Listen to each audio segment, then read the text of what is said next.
Hello दोस्तों, smart education GDR में आपका स्वागत है। I am HR Kushwaha, higher secondary school teacher. Today I am going to teach you the next lesson of your Flamingo. The name of the lesson rat trap. The rat trap मतलब चूहेदानी। इस lesson का नाम है चूहेदानी। देखिए friends, हमें कोई भी लेसन इसलिए पढ़ना चाहिए क्योंकि जो हमारा एग्ज़ाम पैटर्न है वो इस प्रकार से है कि उसमें जो क्वेश्चन आते हैं वो लेसन के अंदर से कहीं से भी पूछ लिए जाते हैं। और अगर हमने पूरे लेसन को अच्छे से पढ़ा है तो ज़रूर है कि हम आंसर आसानी से दे पाएंगे। इसीलिए हमें पूरे लेसन को बड़े ध्यान से पढ़ना पड़ता है। मुश्किल से 10 से 15 मिनट या 20 मिनट लगेंगे एक साथ। इस लेसन को अगर हम क्लास में पढ़ेंगे तो बहुत समय लगता है। करीब 2-3 दिन में ये लेसन हो पाता है, 3-4 दिन में, है ना। लेकिन यहाँ पे क्या है, आसानी से यह लेसन हो जाता है। तो मैं चाहता हूँ कि आप सभी बड़े ध्यान से इस लेसन को पढ़ें। देखिए, ये जो लेसन है द रेड ट्रैप, इसको लिखने वाले हैं अबाउट द ऑथर सल्मा लैगरलूफ। ये इसके ऑथर हैं। 1858-1940 ये इनका जन्म और मृत्यु का समय है। Was a Swedish writer whose the stories have been translated into many languages. वो स्वीडिश राइटर हैं और इनकी जो स्टोरीज हैं वो कई भाषाओं में ट्रांसलेट की गई हैं। A universal theme runs through all of them. एक यूनिवर्सल जो थीम है runs through all of them, इसमें चलती है a belief that the essential goodness in a human being can be awaken through understanding and love. मतलब एक समझदारी से और प्यार से आदमी के अंदर जो एक ज़रूरी समझ होती है, ज़रूरी अच्छाई होती है, उसको जगाया जा सकता है। आदमी की अच्छाई को जगाया जा सकता है। This story is set amidst the mines of Sweden. ये जो स्टोरी है, इसकी जो सेटिंग है वो स्वीडिश की माइन के बीच में, जो माइन होती है ना, कोयले की खदान है जैसे कहते हैं माइंस, वहाँ पे इसकी की गई है। जैसे कि रिच इन आयरन और which figure large in the history and legends of that country. मतलब ये है कि इस जहाँ पे ये स्टोरी को सेट किया गया है वहाँ की जो ज़मीन है वो मतलब रिच इन आयरन माइन, मतलब जो लोहे की खदान, लोहे की खान जिसे कहते हैं, जहाँ से लोहा निकलता है, उसके लिए प्रसिद्ध है। Of that country the story is told somewhat in the manner of a fairy tales. और जो कहानी है एक प्रकार से फेरी टेल्स, मतलब यह है कि एक प्रकार से एक परियों की कहानी टाइप से, मनगढ़ंत कहानी टाइप से कहानी को बताया गया है यहाँ पे, ठीक है। अब यहाँ पे कुछ इंपॉर्टेंट वर्ड दिए गए हैं, ठीक है। इनको आप अपनी बुक में से देख लीजिएगा। यहाँ समय लगेगा कि बॉडी एंड सोल टुगेदर। इसका मतलब होता है कि बहुत कमज़ोर हो जाना, कि बॉडी एंड सोल टुगेदर उसका है। जैसे प्लॉट्स अलोंग द रोड, मतलब धीरे धीरे लड़खड़ाते हुए रोड के साइड या रोड पर से चलना। दूसरा है इम्पेनेट्रेबल प्रिजन, मतलब होता है अभेद्य जेल, ऐसी जेल जिससे निकल पाना मुश्किल हो। ईज्ड हिज वे, मतलब उसका रास्ता आसान हो जाए या रास्ता आसान बना देना। उसके बाद है things have gone down hill, मतलब चीज़ें और बुरी हो गई, things have gone down hill. उसके बाद है हंगर ग्लेम्ड इन हिज आइज, मतलब उसकी जो भूख है उसकी आँखों में झलक रही है। कई बार ऐसा रहता है ना, आदमी दुबला पतला सा हो जाता है, खाना नहीं मिलता तो दुबला पतला हो जाता है। उसके बाद है अनवांटेड जॉय, मतलब अनचाहा मज़ा मिल जाए किसी को, अनवांटेड जॉय। मान लो रोड पे चल रहा है आदमी, उसको पैसे डले मिल जाए तो क्या होगा, अनवांटेड जॉय हो जाएगा, ठीक है, अनवांटेड जॉय। उसके बाद है नोडेड ए हॉटी कंसेंट, मतलब एक ज़बरदस्ती सहमति प्रदान करना। नोडेड ए, सहमति में सिर हिला देना, नोडेड ए हॉटी कंसेंट। उसके बाद है fallen into a line of thought, मतलब विचारों की श्रृंखला में खो जाना। Fallen into a line of thought, विचारों की श्रृंखला में खो जाना। चलो ठीक है, अब फटाक से अगर आपने ऑनेस्टली इस लेसन को देख लिया तो मेरा वादा है आप अंग्रेजी में इस लेसन को तो बहुत बड़े अच्छे से समझ पाएंगे। उसके बाद फिर हम इसके क्वेश्चन आंसर भी कर लेंगे। क्लोज द डोर कर लेना है ना। उसके बाद है वंस अपॉन ए टाइम, ठीक है, once upon a time there was a man, ये कह रहे हैं once upon a time there was a man who went around the selling the small rat trap of wire. एक बार की बात है, एक आदमी जो है रेड ट्रैप मतलब चूहेदानी बेचा करता है। This one also close, okay, wire, तार की बनी हुई चूहेदानी बेचता था। He made them himself at odd moments, मतलब वह खाली समय में या फालतू के समय में वो इस प्रकार की चूहेदानी बनाता था। From the material he got by begging in the stores, मतलब जो स्टोर जो होती हैं उनसे सामान मांग के भीख में उनसे वो बनाता था, और एट द बिग फार्म्स, और बड़े बड़े खेतों से। बट इवन सो, उसके बाद भी the business was not specially profitable, उसके बाद भी खासकर जो बिज़नेस था प्रॉफिटेबल नहीं था। So he had to resort to both begging and petty thievery to keep body and soul together, मतलब कुल मिला के ये है कि जीवित रहने के लिए वो क्या करता था, पैटी मतलब छोटी मोटी, थिबरी मतलब चोरियाँ भी वो कर लिया करता था, to keep body and soul together मतलब अपने आप को जीवित रखने के लिए, ठीक है। इवन सो, उसके बाद फिर भी his clothes were in rags, उसके जो कपड़े थे वो सने हुए थे, गंदे थे। रेज मतलब वही पुराने ज़माने के जिनका रंग उड़ गया हो। हिज चीक्स वर संकन, उसके जो गाल दब गए थे, घुस गए थे, जैसे बुजुर्ग लोग होते हैं ना उनके गाल घुस जाते हैं, अंदर दब जाते हैं। And hunger gleamed in his eyes, मतलब उसकी आँखों में, हंगर ग्लीम्ड मतलब उसकी आँखों में हंगर को महसूस किया जा सकता है, उसकी आँखों में भूख को बेचारे की आँखों में साफ साफ महसूस किया जा सकता है, ये यहाँ पे कहा जा रहा है। चलो अब अपन बात करते हैं अगले पैराग्राफ से, ठीक है। No one can imagine how sad and the monotonous life can appear to such a vagabond, मतलब यह है नो वन, कोई ऐसी कल्पना नहीं कर सकता कि किस प्रकार से एक monotonous life can appear to such a vagabond, मतलब किस प्रकार से एक मोनोटोनस मतलब होता है एक एकाकी जीवन, इस प्रकार से हो जाना। Monotonous life can appear to a such a vagabond who plods along, मतलब एक ऐसा गरीब vagabond who plods along the road, जो कि लड़खड़ाते हुए रोड के किनारे चल रहा है। उसके बाद है left to his own meditations, left मतलब अपने ध्यान में वो चला जा रहा है, own meditation. But one day this man had fallen into a line of thought, एक दिन यह व्यक्ति विचारों की श्रृंखला में खो गया, which really seem to him entertaining, मतलब जो वास्तव में उसके लिए जो मनोरंजक थी, जो विचार की श्रृंखला में वो खोया जो उसके लिए मनोरंजक क्या थी। He had naturally been thinking of his rat trap, वो स्वाभाविक रूप से अपने चूहेदानी के बारे में सोच रहा था। When suddenly he was stuck by the idea, और अचानक उसे एक आइडिया आया उसके दिमाग में, एक युक्ति आई। दैट द होल, क्या युक्ति, कि the whole world about him, मतलब उस दुनिया जिसके बारे में वो जानता है, the whole world with its land and sets seats, है ना, seas its cities and village, मतलब पूरी दुनिया, ज़मीन, समुद्र और सिटीज़ एंड विलेज और गांव, बाज nothing but a big red trap, nothing but a big red trap. वो कह रहा है कि ये जो जितने भी हैं कुछ भी नहीं है, बल्कि क्या है, एक प्रकार की चूहेदानी तो है सब। It had never exist for any other purpose than to set baits, और वो कह रहा है कि ये सब कोई दूसरे उद्देश्य से नहीं जी रहे हैं, सिर्फ बेट मतलब चारे के लिए जी रहे हैं। चारा, जैसे अगर मछली को चारा खिलाते हैं, है ना, केंचुआ फंसा देते हैं, मछली खाने आती पकड़ी जाती है, तो वो कह रहे हैं चारे के लिए जी रहे हैं, और बात बिल्कुल सही भी है। फॉर पीपल, लोगों के लिए। It offered riches and joy, shelter and food, अब लोगों के लिए क्या चाहिए, रिचेस मतलब रहीसी, मज़ा, शेल्टर मतलब आश्रय, एंड फूड और भोजन, हीट एंड क्लॉथिंग्स गर्मी और कपड़े। Exactly as the rat trap offered cheese and pork, उस प्रकार जिस प्रकार से एक चूहेदानी के अंदर चीज़ मतलब पनीर और सुअर का मांस रख दिया जाता है, पोर्क रख दिया जाता है। And as soon as anyone let himself be tempted to touch the bait it closed and on him and then the everything came to and end. अब वो कह रहा है कि वैसे ही, और जब कोई भी इसको जब चारे के लिए, इसे छूने के लिए आता है, इसका गेट बंद हो जाता है और आदमी उसमें फंस के रह जाता है। तो उसे समझ में आया कि पूरी दुनिया भी तो एक प्रकार की रेड ट्रैप ही है, ठीक है। चलो अब अपन और बात करते हैं आगे, तो देखते हैं और बात समथिंग, ठीक।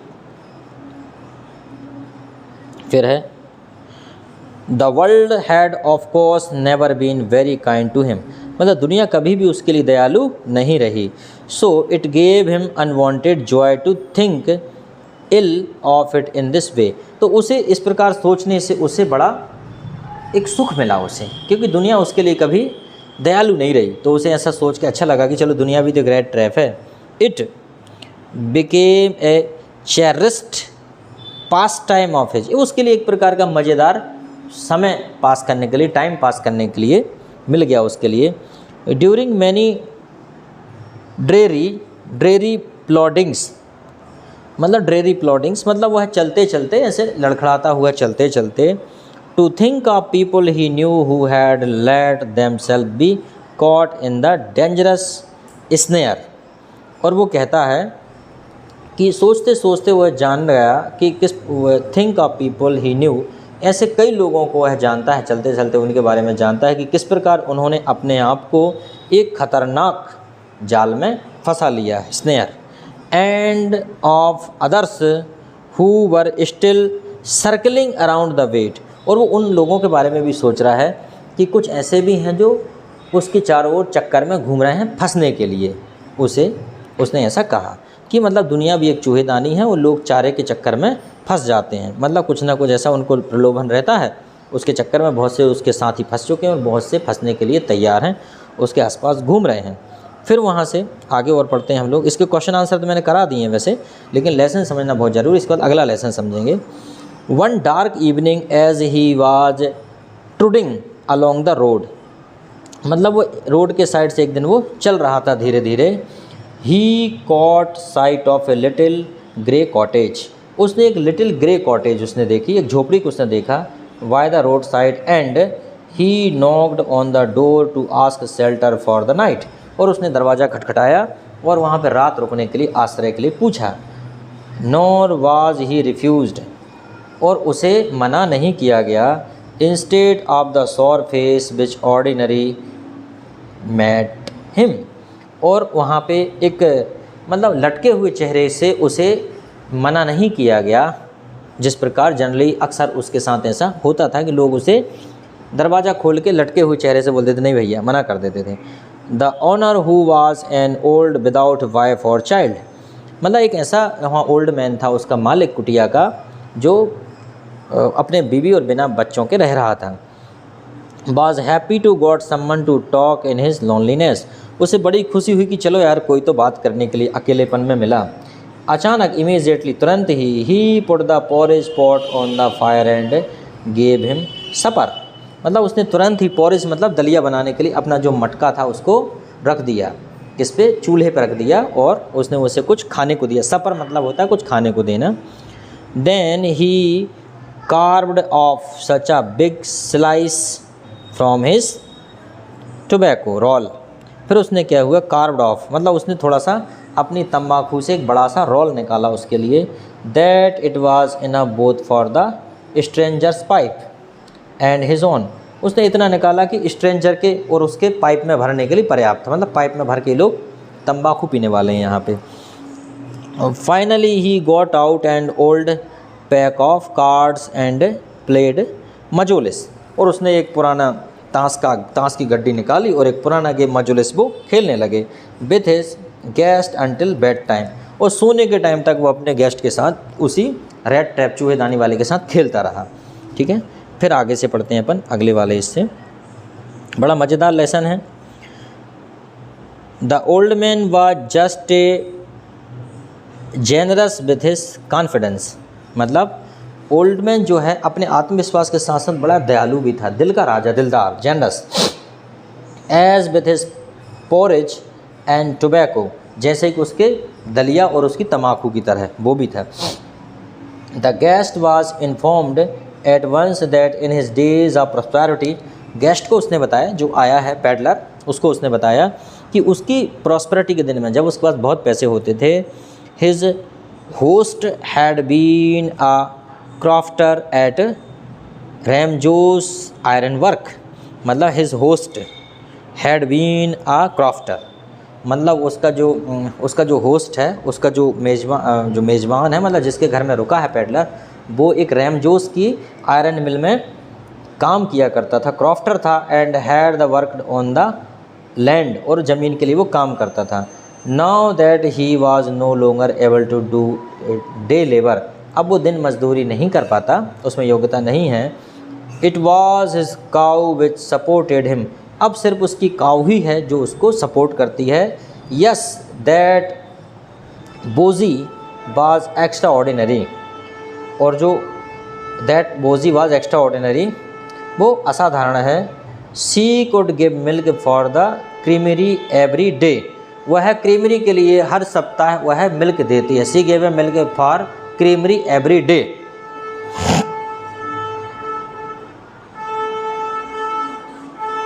लोग कितना हॉर्न बजाते हैं यार, हरामखोर बिना हॉर्न के नहीं जा सकते।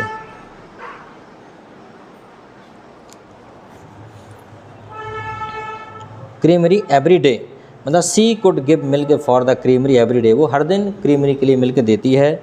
And last month he had received all of 30 kronor in payment, और last month he had received all of 30 kronor in payment, और लास्ट मंथ उन्होंने पेमेंट के रूप में 30 क्रोनर जो है 30 क्रोनर इन पेमेंट के रूप में 30 क्रोनर उन्होंने उसे मिले। वो किसान उसको बता रहा है। अब देखते हैं अपन फिर यहाँ से, the stranger must have the seemed incredulous, the must have seemed incredulous मतलब ये है the stranger must have seemed incredulous, मतलब स्ट्रेंजर को, ताकि अजनबी को उस पर विश्वास ऐसा लग रहा है जैसे उसको उस पर विश्वास नहीं हो रहा है।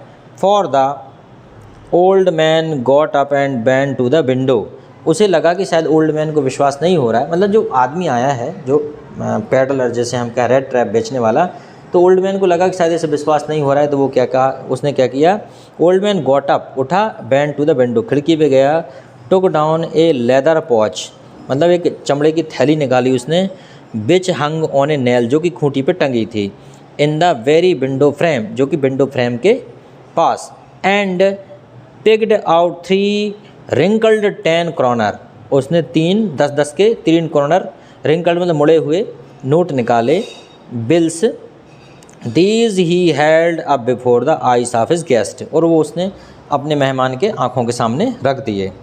नोडिंग नोइंगली, और नोडिंग मतलब सिर हिलाते हुए उसने कहा, एंड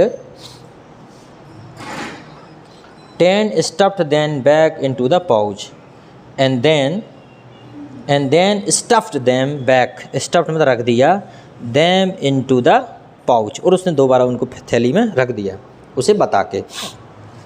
द नेक्स्ट डे, अब यहाँ से करते दूसरे दिन क्या होगा भाई, यहाँ से देखते हैं। The next day both man got up in good season, मतलब वो एक अच्छे समय से, बोथ मैन गॉट अप जल्दी उठे, अच्छे समय से, या सीज़न या अच्छे समय में उठे, अच्छी ऋतु में कह सकते हैं। The crofter was in a hurry to milk his cow, crofter अपनी गाय का दूध निकालने के लिए जल्दी में था। And the other man probably thought he should not stay in bed when the head of the house had gotten up, अब वो जो मेहमान था उसके यहाँ पे जो रेड ट्रैप चूहेदानी बेचने वाला, वो भी सोचता है यार कि जब मेरा मालिक उठ गया है घर का तो मैं भी उठ जाऊँ, इसलिए वो ज़्यादा देर बिस्तर पे नहीं सोना चाहता था। दे लेफ्ट द कॉटेज, उन्होंने कुटिया छोड़ दी।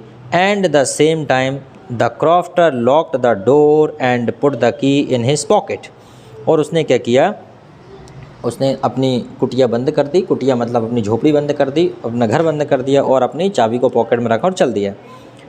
The man with the rat trap said goodbye and thank you and thereupon each went his own way, और उसके बाद दोनों ने उसने एक दूसरे को बाय बाय किया, अलविदा किया और अपने अपने रास्ते चल दिए। अब क्या होता है भाई, यहाँ तक तो चल दिए, ये क्लास में पढ़ाने में ये 4 दिन लगते हैं इसको, फिर यहाँ पे लेकिन मज़ा आ रहा है। बट हाफ आवर लेटर, परंतु क्या हो रहा है यहाँ पे अब, परंतु आधा घंटे बाद, half hour later, the rat trap peddler stood against before the door, मतलब जो peddler stood against before the door, मतलब पेडलर जो था वो बिफोर द डोर, दरवाजे के सामने खड़ा हो गया। He did not try to get in however, उसने कुछ भी कोशिश नहीं की। However he only went up to the window, वह खिड़की तक गया। स्माश्ड ए पेन, उसने खिड़की का पल्ला या कांच तोड़ दिया। स्टक इन हिज हैंड, अपना हाथ फंसाया। And got hold of the pouch, और उसने थैली को निकाल लिया। विद द 30 क्रोनर, और उसमें से 30 क्रोनर के साथ जो थैली थी उसको पकड़ लिया। He took the money and thrust it into his own pocket, उसने पैसे निकाले और अपने खुद के जेब में ठूस लिए। Then he hung the leather pouch very carefully back in its place and went away, और उसने उसी जगह पर लेदर पाउच को, लेदर की वो थैली थी उसको वहीं रख दिया और चुपचाप निकल पड़ा वहाँ से। फिर उसके बाद है as he walked along with the money in his pocket he felt quite pleased with his smartness, जब वो जा रहा था मनी के साथ तो वह अपनी स्मार्टनेस के कारण खुद को बड़ा लकी समझ रहा था, प्रसन्न भी था। He realised of course that at first he dared not continue on the public highway, तो उसने सोचा कि उसमें मतलब पब्लिक हाईवे पे चलने का उसमें साहस नहीं था, उसने थोड़ी देर तो चला, उसके बाद उसने सोचा but must turn off the road, must turn off the road, और उसने सोचा कि मस्ट, वह रोड से मुड़ गया। इनटू द वुड, जंगल की तरफ मुड़ गया। During the first hours this caused him no difficulty, this caused him no difficulty, इससे इसे कोई दिक्कत नहीं हुई कुछ देर तक। Later in the day it became worse, और कंडीशन बाद में बहुत ख़राब हो गई। For it was a big and confusing forest which he had gotten into, मतलब जिस जंगल में घुस गया वह बड़ा कन्फ्यूजिंग फॉरेस्ट था, बड़ा भ्रमित कर देने वाला था, जिसमें वो फंस चुका था। ही ट्राइड, उसने कोशिश की, टू बी श्योर, पक्का करने की, to walk in a definite direction, उसने सीधी दिशा में चलने का निश्चित किया। But the path twisted back and forth so strangely, और जो रास्ते थे बार बार मुड़ रहे थे और अजीब रास्तों में बदल जाते थे। He walked and walked without coming to the end, वह किसी छोर पर आते हुए कंटिन्यू चल रहा था ऑफ द वुड, जंगल में। And finally he realise that he had only been walking around in the same path of the forest, और कुछ देर बाद उसे एहसास हुआ कि वह जंगल में सेम रास्ते पर चल रहा है, बार बार वहीं पे चल रहा है। All at once he recalled his thoughts about the world, और उसने फिर अपने विचारों को दुनिया के बारे में सोचा। And the rat trap now his own turn had come, own turn had come, मतलब उसका जो है own turn had come, own turn, अब उसने खुद को मोड़ा। He had let himself be fooled by a bait and had been caught, अब वो कह रहा है कि वह भी खुद भी एक चारे के लिए, मतलब पैसों के लिए खुद को बेवकूफ़ उसने बना लिया और अब वो फंस चुका है। The whole forest with its trunks, whole forest मतलब पूरा जंगल जिसमें उसकी लताएं थी, शाखाएं थी, एंड ब्रांचेस, उसकी शाखाएं थी, इट्स थिकेट्स, इट्स थिकेट्स मतलब उसकी मोटाई, and fallen logs, fallen logs मतलब उसमें जो है fallen logs, thickets and fallen logs closed in upon him like an impenetrable prison, मतलब उसमें लटकने वाली जो लताएं थी वो ऐसे जकड़ लेती थी उसको जैसे कि कोई अभेद्य जेल हो, जैसे कोई प्रिजन हो। फ्रॉम विच ही कुड, जहाँ से वो कभी नहीं निकल सकता, ही कुड नेवर एस्केप, जहाँ से वो कभी नहीं निकल सकता। चलो आगे देखते हैं क्या है, थोड़ा सा बड़ा लेसन तो है, देखते हैं कितने मिनट हो गए अभी। देखो भाई पढ़ना है तो ज़्यादा ही पढ़ना पड़ता है, वो तो तब तो पढ़ पाते हैं। देखो 24 मिनट हुए अभी, थोड़े और देख लो, है ना। उसके बाद है it was late in December, दिसंबर की देर रात्रि में, darkness was already descending over the forest, this increase the, यहाँ से this increase the danger and increase also his gloom and despair, मतलब ये है कि it was late December, darkness was already descending, मतलब डार्क अंधेरा नीचे आ रहा था। दिस इंक्रीज्ड द डेंजर, जो कि खतरा पैदा कर रही थी, बढ़ा रही थी, and increased also his gloom, और उसके दुख को, शोक को और उसकी चिंता को बढ़ा रही थी। फाइनली ही सा नो वे आउट, उसने अंततः उसने देखा कि बाहर निकलने का कोई रास्ता नहीं है। And he sank down on the ground try to and tired to death, मतलब वो लगभग मरने के जैसा थक गया। Thinking that his last moment had come but just as he laid his head on the ground, पर जैसे ही उसने अपना सिर ज़मीन पर रखा, ही हर्ड ए साउंड, उसे आवाज़ सुनाई दी, आ हार्ड रेगुलर थम्बिंग, थम्बिंग मतलब एक हैमर की आवाज़ उसे रेगुलर सुनाई दे रही थी।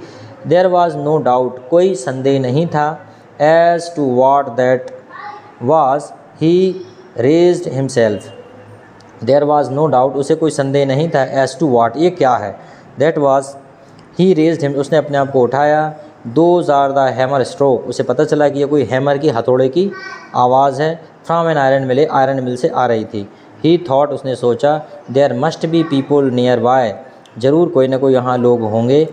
ही समंड ऑल हिज स्ट्रेंथ, उसने अपनी पूरी ताकत को संजोया, इकट्ठा किया, गॉट अप, खड़ा हुआ, and staggered in the direction of the sound, और वो स्टेज में लड़खड़ाता हुआ अपने आवाज़ की दिशा में चल पड़ा, अपने साउंड जहाँ से साउंड आ रहा था उस दिशा में चल पड़ा।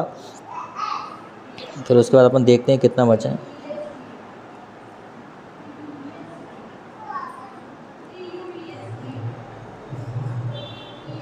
लेसन तो काफ़ी बचा है, बहुत बड़ा लेसन है, इसलिए हम यहीं तक पढ़ रहे हैं अभी, है ना। इसके बाद हम अगले वीडियो में पढ़ेंगे, ठीक है, ठीक है, ये अगले वीडियो में पढ़ेंगे हम। अभी हम यहाँ तक जो पढ़ा इतना काफ़ी है। टोटल अपने पेजेस हैं इसमें 11 पेजेस हैं ना, वो तो क्वेश्चन के बाकी तो 11 पेजेस हैं, ठीक, 11 पेजेस 11, तो लगभग हमने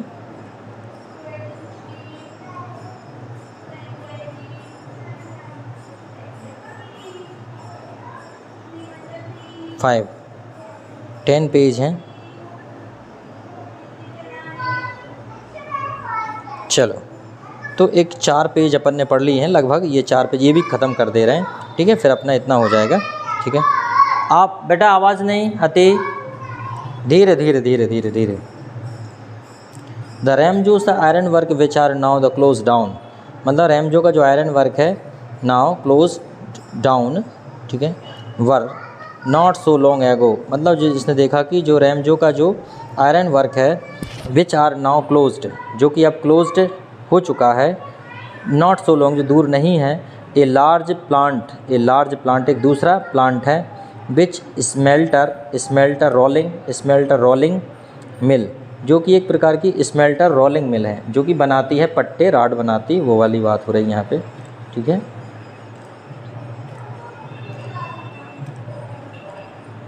फिर है रोलिंग मिल एंड फॉर्ज, और वहाँ पे भट्टी है, and forge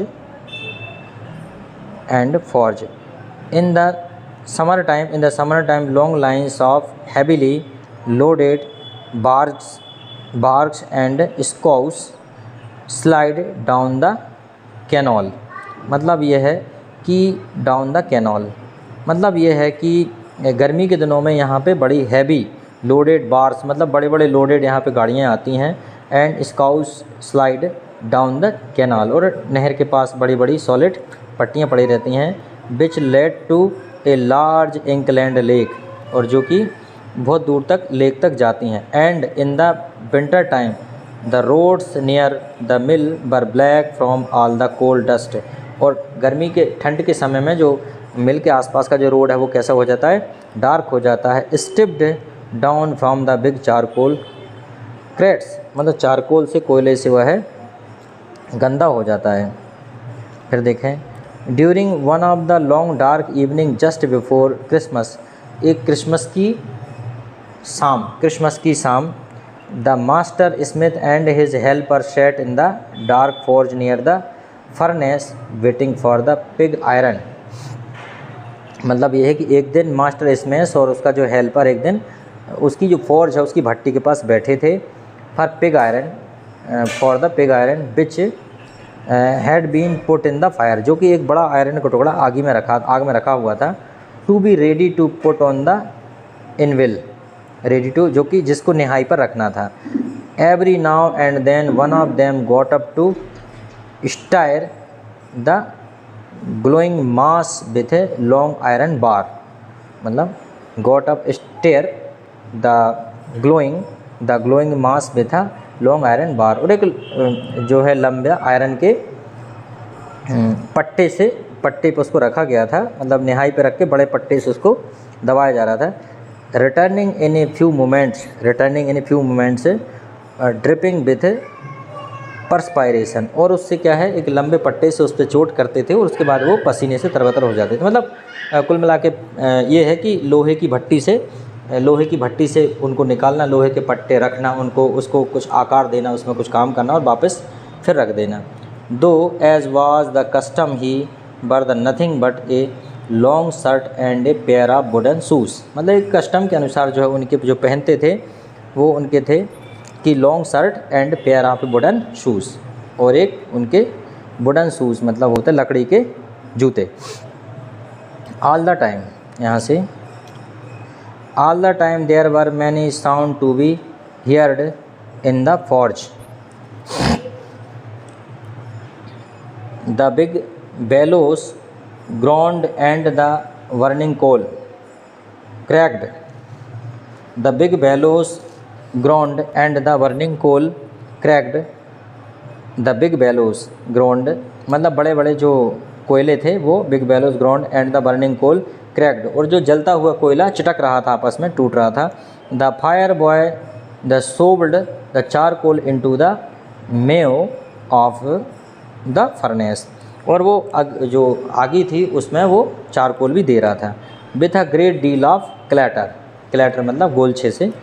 outside रोअर्ड the waterfall, और बाहर वाटरफॉल की आवाज़ थी। And a sharp north wind whipped the rain against the brick tile roof, और brick tile roof the rain against the whipped the rain, और जो बाहर जो है wind whipped the rain against the brick tile roof, और जो है वहाँ के पीछे के जो रोड को जो है जो हवा चल रही थी और पानी वो उसको साफ कर रहा था या धो रहा था। अब यहाँ से देखें, it was probably on account of all this noise that the blacksmith did not notice that a man had opened the gate and entered the forge, और किसी ने नोटिस नहीं किया और जो आदमी था रेड ट्रैप वाला वो उसने दरवाज़ा खोला और एंटर कर गया। Until he stood close up to the furnace, और वो जाके उसके फर्नेस के या उसके कहना चाहिए कि जो बनी हुई थी वहाँ पे जो जिस भट्टी उसके पास बैठ गया। Surely it was nothing unusual for poor vagabond, और यह उसके लिए कोई अनयूजुअल था, उसके लिए जो गरीब वैगाबॉन्ड था, जो राहगीर था, उसके लिए बड़ा अजीब था। Without any better shelter for the night to be attracted, और ये उसके लिए बिना कोई आश्रय के अगर इधर वो आकर्षित हो गया तो कोई बड़ी बात नहीं है। The forge by the glow of light which escape throat through the sooty panes, मतलब ये है कि जो कांच के अंदर से उसकी जो भट्टी है उसकी चमक दिखाई दे रही थी। And to come in warm themselves in front of the fire, और वो खुद को गर्म करने के लिए फ्रंट ऑफ द फायर के सामने आ गया। अब इसके बाद हम कल पढ़ेंगे, क्योंकि आज समय बहुत हो रहा है और यहाँ पे मंदिर में शोर शराबा बहुत ज़्यादा हो रहा है।